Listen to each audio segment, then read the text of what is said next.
अगर आप भी चाहते हैं कि रुदल पंजयार के ऑडियो वीडियो सबसे पहले आप तक पहुंचे तो हमारे चैनल रुदल पंजयार को सब्सक्राइब करें और घंटी के निशान को अवश्य दबाएं। धन्यवाद। के लीला ये दुनिया में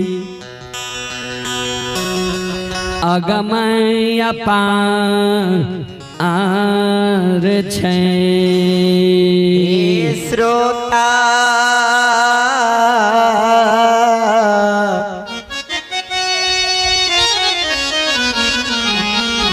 गण भगवान यो ध्यान देवे। हवन कुंड से हुए अवतरण भले आकाश मार्ग से हुए तालाब में आवे के कमल के पुष्प पर भगवान बाल रूप में स्थापित रह गए। वैसे पहले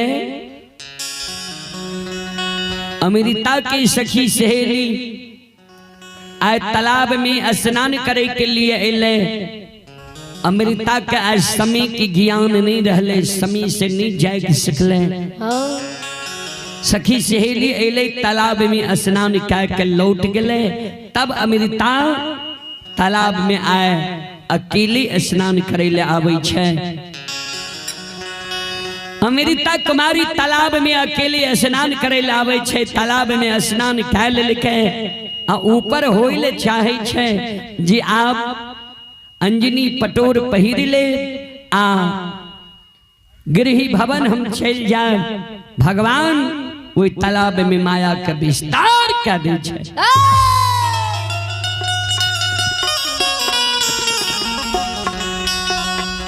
सज्जन वृंद श्रोता बंधु, हे माँ बहन बाबू भैया सब, कमल की पुष्प पर भगवान ध्यान देवे।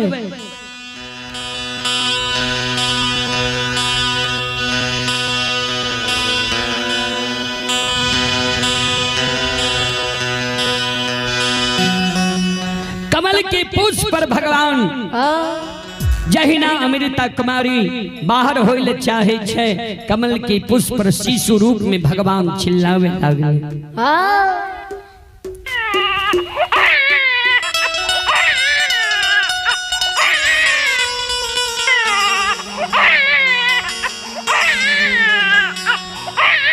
श्रोता बंधु,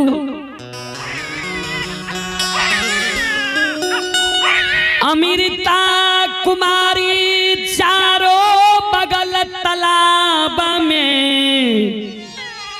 ये हो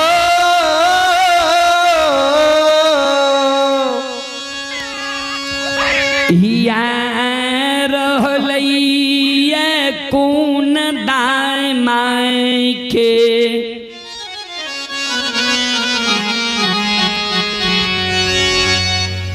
बच्चा के याद भाग सिंह सियार लाई लिए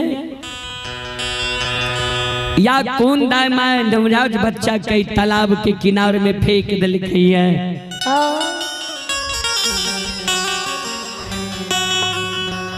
अमृता कुमारी के नजर पैर गले बाल रूप अवधा भगवान पर।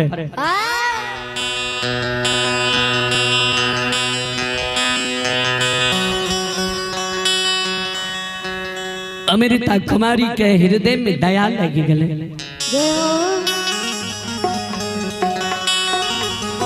कमल के पुष्प पर जाए, पुष्प के नजदीक जाए छे। पूरब बगल तालाब के किनारे में कमल के पुष्प झलमल झलमल करे।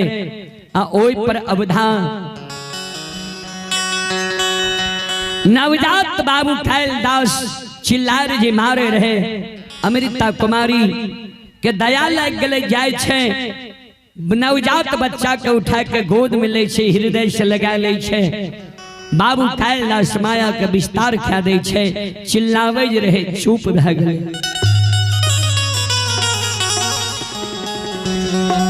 चले पुरस्कार की ओर। आप हैं गोलमा पश्चिमी से पंचायत सरपंच ये अनीता देवी। संत शिरोमणि श्रोता बंधो, आप हैं गोलमा पश्चिमी से ग्राम कचहरी की सरपंच हैं अनीता देवी।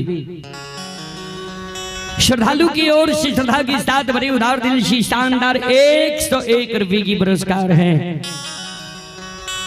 भगवान श्रद्धालु के मनोकामना को पूर्ण करे। मां सरस्वती परिवार में बाल बच्चे को सद्बुद्धि सद्ज्ञान दे। बाबा भोले भंडारी भंडार को भरे रखे। जय हो दानी श्रद्धालु की जय हो, जय हो दानी श्रद्धालु की समस्त परिवार की जय हो, जय हो।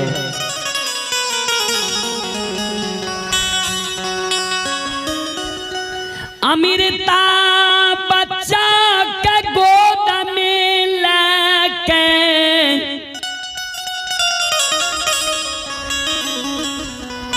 किनार में आबै छै बच्चा के सूरत देख। अमृता कुमारी के आँख से आंसू गिरे। भगवान कौन दाय माँ एहन हृदय के कठोर रहे जे एतेक सुंदर बच्चा के जन्म दाके आई तालाब के किनार में फेंक दिलके। कौन दाय माँ एहन हृदय के कठोर रहे जे बच्चा के जन्म दाके तेज दिल के त्याग दिलके। मन मन अमृता कुमारी सोचे अगर ए बच्चा के हम संग साथ ले जेबे तो समाज के लोग हमरा कलंक देते। जे क्या लहुआल बच्चा छे लोग कहते जे ये अमृता के ही कोई से जन्म लेके अमृता वंश खानदान में कलंक लगा ले। हमारा पापी न बना देते लोग। ऐ कारण ए बच्चा के तो हम नहीं ले जेबे। श्रोता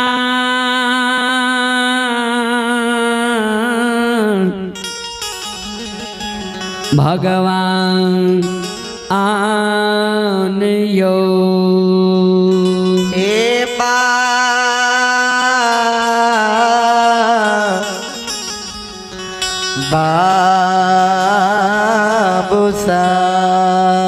अमृता कुमारी बच्चा के धरती पर राख दे छे। अंजनी पटोर पहिर ले छे। अमृता कुमारी मन में सोचे बच्चा के हम नहीं ला जेबे। ऊपर कह दिलिए ये भगवान आप बच्चा के रखवा रहे थे। अगर हम ला जेबे तो कलंक हमरा अवश्य लग जाए। जहिना अमृता चलैले सोचई एक डेग चलई छै बाबू।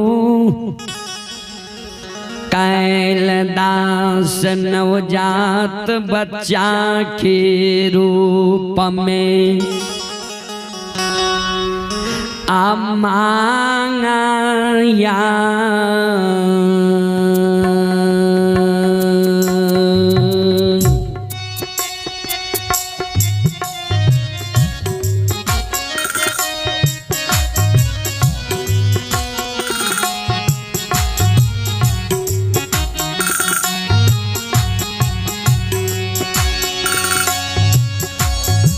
अबुधबाए माँ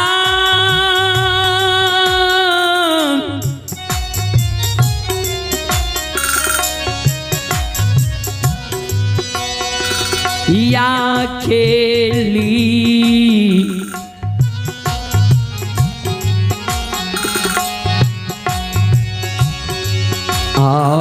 आहोलीला।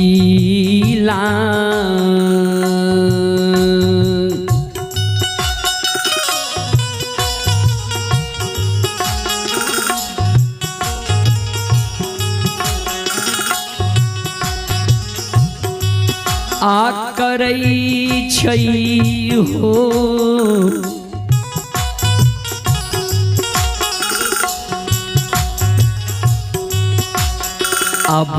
अबुधबा।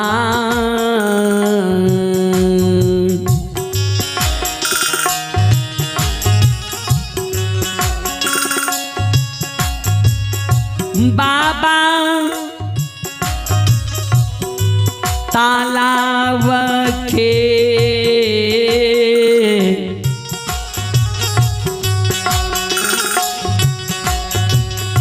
हियों के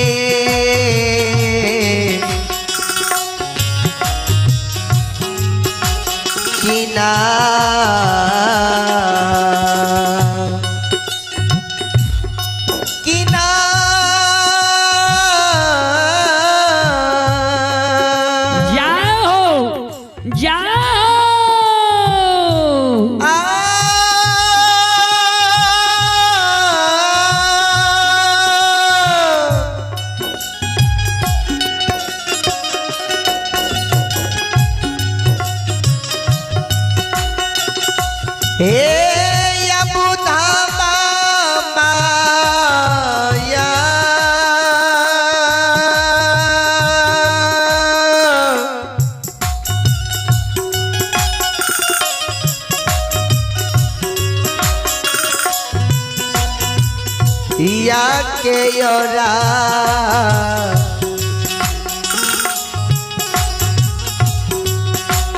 योरा चना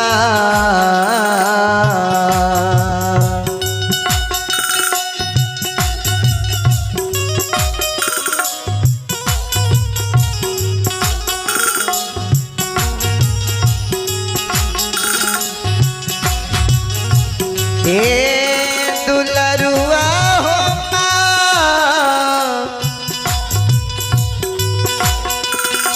या के हो जा तेरा चना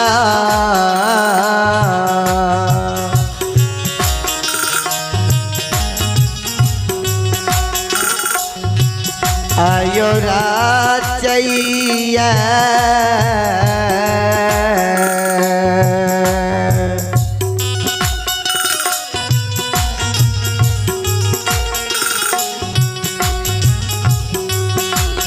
या बोधबा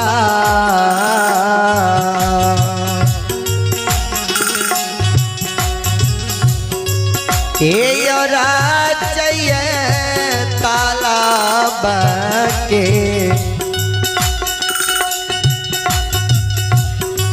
यो की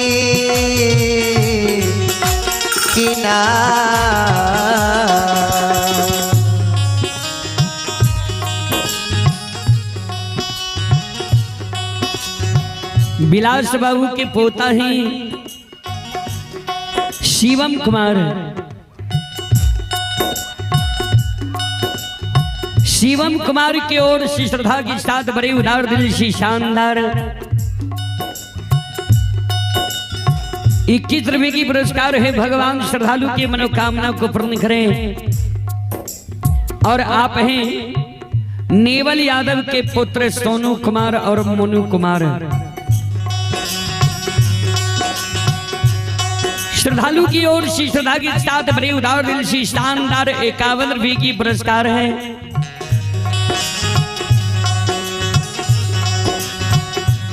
भगवान श्रद्धालु की मनोकामना को पूर्ण करें। मां सरस्वती विद्या की भंडार दे, बाबा भोले भंडारी भंडार को भरे रखे।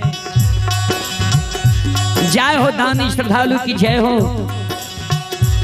जय हो दानी श्रद्धालु की समस्त परिवार की जय हो।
अमृता कुमारी जब चल दै छै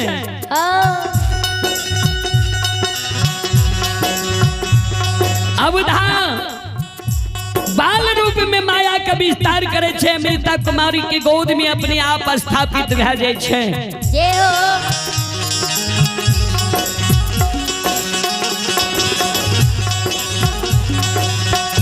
एवं प्रकार से अमृता कुमारी धरती पर बच्चा का राख दे। बाबू कैलाश अमृता कुमारी की गोद में समय जाए। बाबू कैलाश के व्यवहार देख के अमृता कुमारी तालाब के किनारे में काने लगले। आओ ये नैना से लो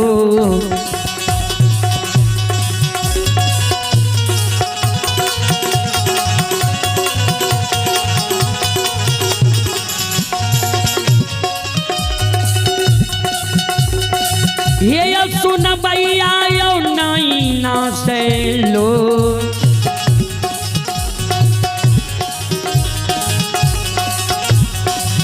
लो रायो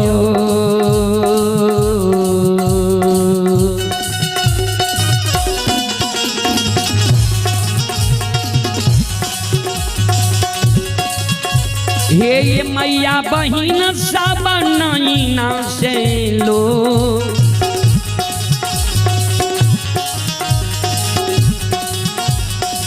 लोरा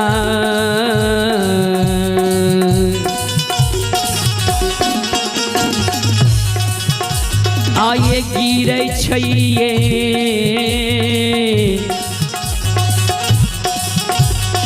अमृता के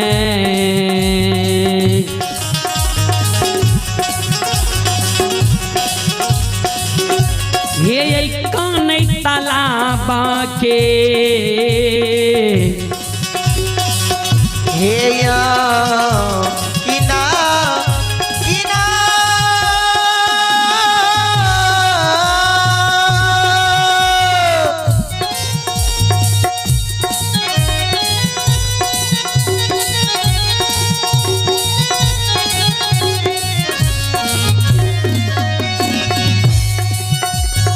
यो सुन भैया यो नैना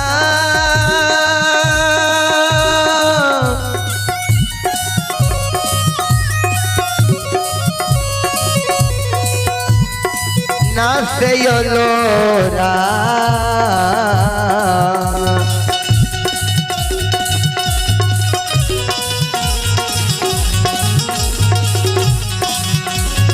ये यो समाज बाबा नैना से लोरा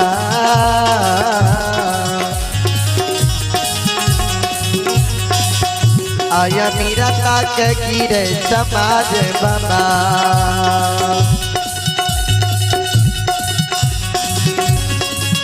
हे यो गिरैया तालाब के हे यो किना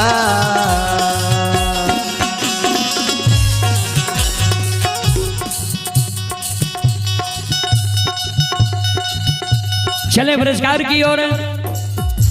श्रोता सज्जन वृंद, आप ही चंदन यादव के सुपुत्र दिव्यांशु कुमार हिमांशु कुमार श्रद्धालु की ओर से श्रद्धा के साथ बड़े उदार दिल से शानदार 51 रुपये की पुरस्कार हैं।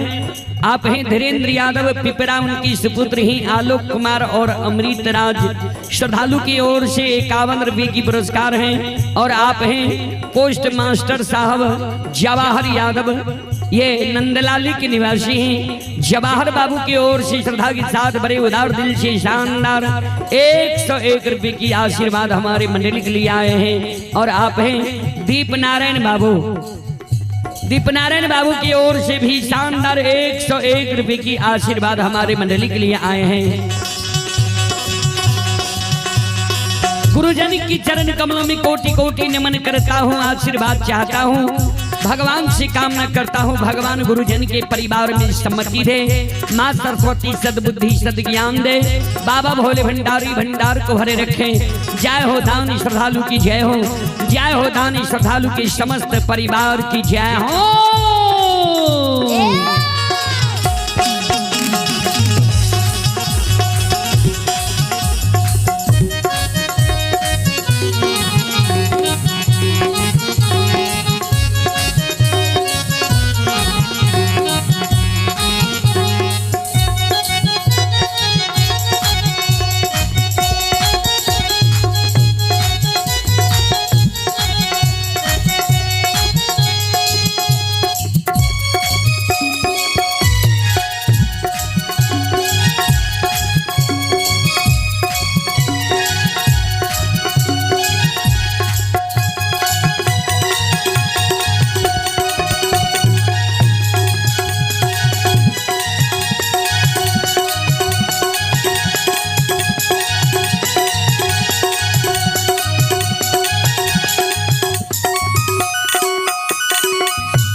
शिरोमणि श्रोता बंधु माँ बहन बाबू भैया सब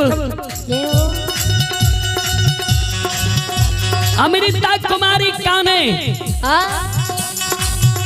कि अपने दायित्व बहुत छिए देवी देवता छिए ऐ तालाब में हमरा गोद में समय जाय छिए बाल रूप में यहाँ के छिए प्रकट होबू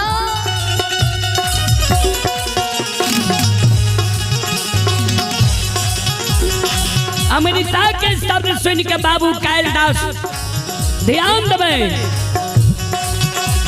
आओ ये माया खेली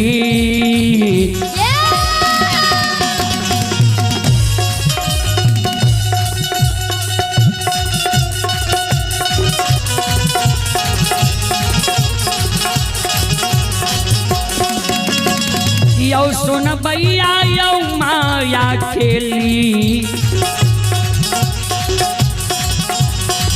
लीला यो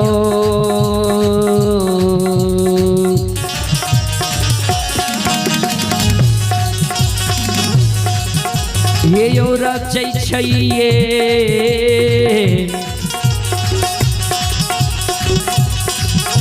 लीलाधारी ते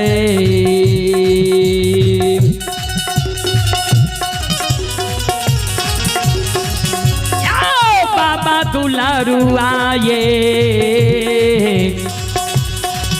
काली कालिदा कालिदा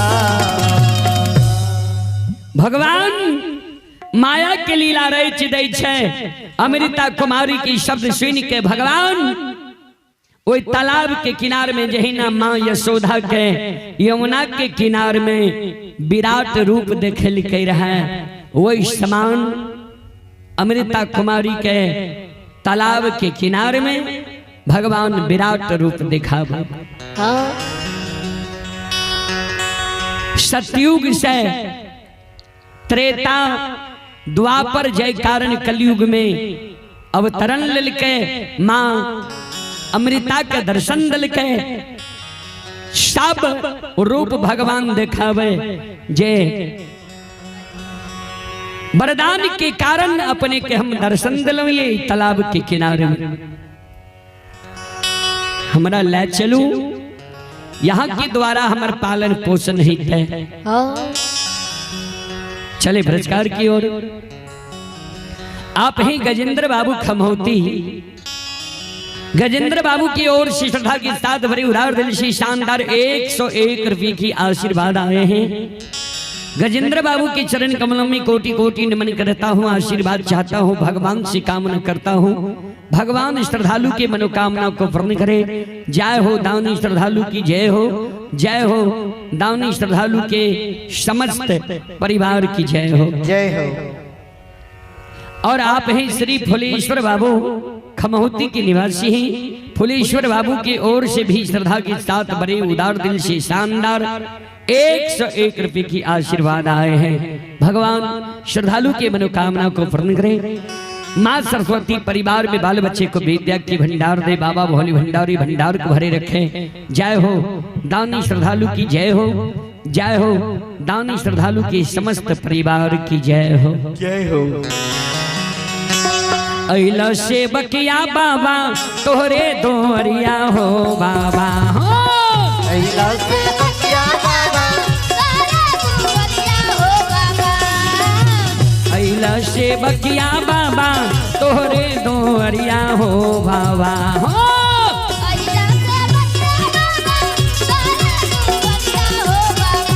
बाबा हो सेवक के मन के मनोरथ पूरी हो बाबा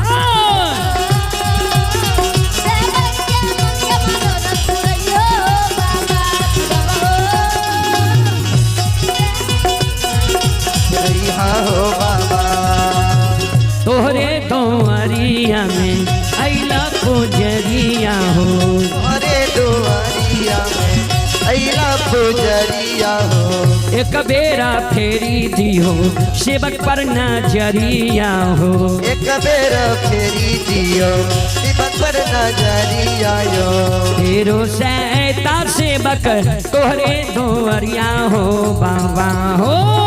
हीरो से का सेवक तोहरे दोरिया हो बाबा। हीरो से सेवक तोहरे दोरिया हो बाबा हो। हीरो से का सेवक तोहरे दोरिया हो बाबा।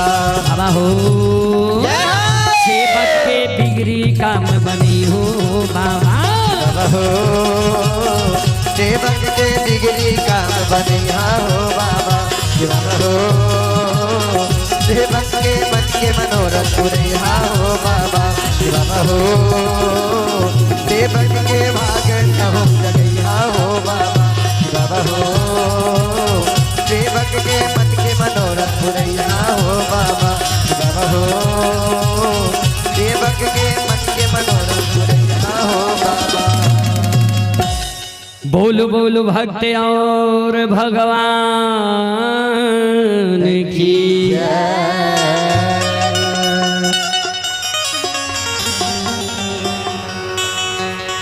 बाबू अबुधा माँ अमृता कुमारी के कही यहाँ हमारा साथ ला चलू। यहाँ के द्वारा हमारे पालन पोषण हेते वरदान के कारण अपने के माँ हम दर्शन दिलू। अमृता कुमारी काने लागल। यहाँ के जो हम संग साथ ला जेबे लोग हमरा कलंक देते, हमारा नाम में कलंक लाग जीते। ए कारण हम अपने के कोना ला जेबे। बाबू कैलदास कहल के माता यहाँ के कलंक नहीं लाग दे, हमारा साथ ला चलू। पुत्र पुत्री के धर्म छिए जे माता पिता के नाम के ऊंचा करना है। चलो यहाँ के नाम के हम ऊंचा करब। यहाँ हमारा साथ लेने चलू। यहाँ के वरदान के कारण तालाब में दर्शन दिलो। यहाँ द्वापर में कहलिए रहे हमारा द्वारा एक बार यहाँ के पालन पोषण भै जेते, हमारे कलंक छूट जेते तो हमरा यहाँ ले चल।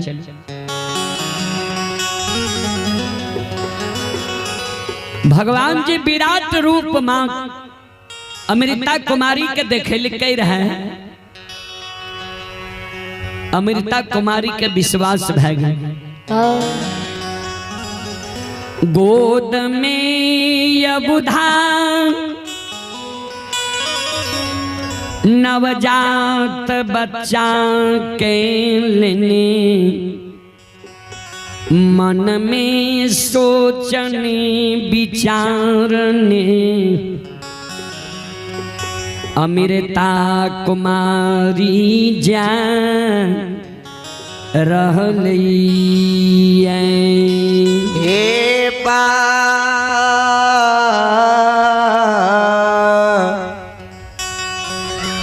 बाबू सा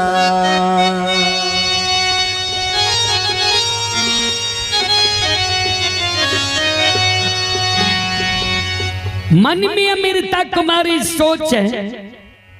समाज के माए बहन बाबू भैया सखी सहेली के कौन जवाब हम देबे। श्रोता बंधु चले पुरस्कार की ओर आप ही शंकर यादव के सुपुत्री पल्लवी कुमारी। पल्लवी कुमारी की ओर से 51 रुपये की पुरस्कार है। नेवत शर्मा ग्राम ये रमनगरा श्रद्धालु की ओर से शानदार 51 रुपये की पुरस्कार है। भगवान श्रद्धालु के मनोकामना को पूर्ण करे। मां सरस्वती बाल बच्चे को सद्बुद्धि सद्ज्ञान दे। बाबा भोले भंडारी भंडार को भरे रखे। जय हो दानी श्रद्धालु की जय हो। जय हो दानी श्रद्धालु की समस्त परिवार की जय हो। अमृता कुमारी चले के लिए अवधा के गोद में लेल के अवधा माया के विस्तार कर दिल के चुप रह गए। मन में अमृता कुमारी सोचने जाते जाते घर तक गले। एक बार भी नहीं चिल्ले ले बाबू कैलाश अवधा नवजात शिशु के रूप में। जहिना आंगन जाय छै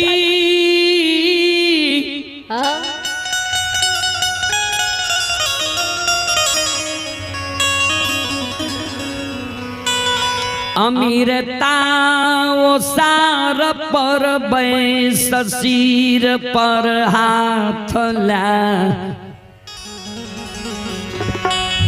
सोचें लागली